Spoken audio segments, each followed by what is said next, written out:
Hey guys, Zelonius here. Welcome back to another video on the channel. In today's video, we are going to be looking at a formation that you can play some beautiful football in. The 4-3-3. I've got it completely default set up. It's one that I've tried on a couple of accounts.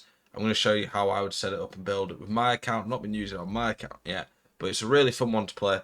Do I think, just to clarify from the start, this is like the best tactic? No. However, this year I don't think formations are quite as, and tactics are quite as like, this is the way you have to play. I think some previous years, the 4-3-2-1 at times was really OP.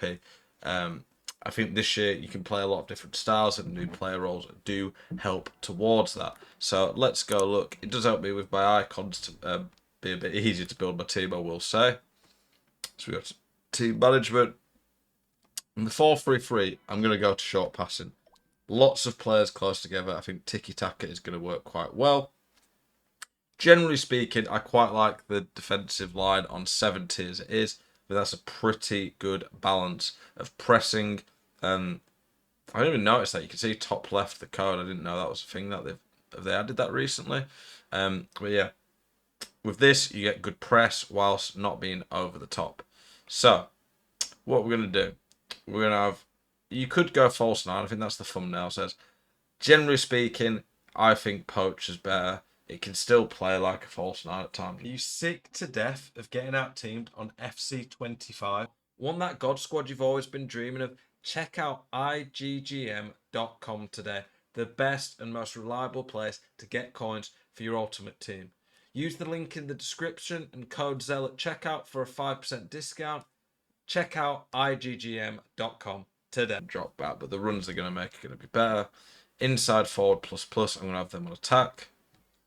Yeah, Marlon can do that as well. For my midfielder here, we're going to put the more defensive minded one. I'm going to have him on holding even though he doesn't have a role.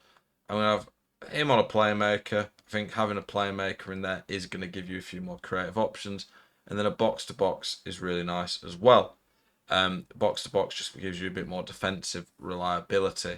For me, I really like fullbacks. On old gen, I would play fullback defend.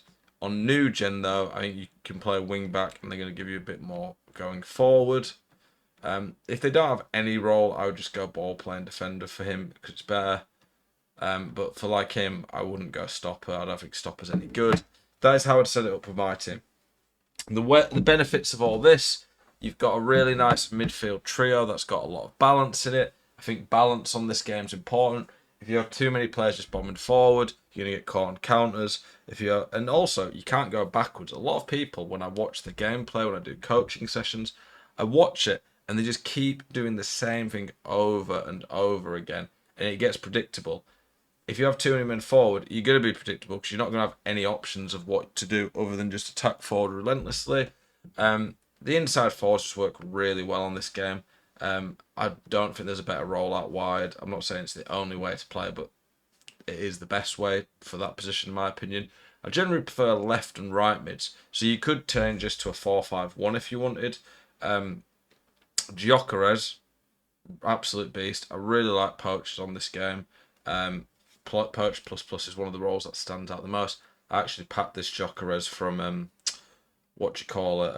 saved pack for Black Friday. I can't remember which one it was now.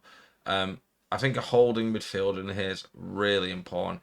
If you don't have one, you are really going to struggle to break people down, in my opinion. For my defence, I think it's pretty obvious why it works. They're pretty set. The keeper, you go whichever one works best for you. If you have a plus plus goalkeeper, go that. If they have nothing on sweepkeeper, why would you do that? If you have a plus plus sweepkeeper, no goalkeeper, do that. I don't notice a massive difference with these. Probably have balance really, just so they're a bit more capable of coming out for one-on-ones. The way you're going to play a game, you're going to use your wing backs for a bit of width. Your wingers, even though they're inside forwards, will still give you some. You're going to be constantly looking for the runs in behind for the ball. You're going to be looking for your centre mids to bomb forward. Valverde, having power shot in the midfield is really good. If you have a power shot option from deep, that is going to get you some easy goals.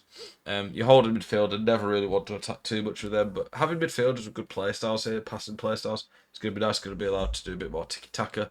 Long ball's really good. It's allowed you to play ones in behind really, and yeah, I think this formation's really good. You're going to have more fun with it, in my opinion. I think it's a good way to play. Let me know what you guys think. Appreciate you as always. Keep it spicy. I will see you guys the next one. Peace.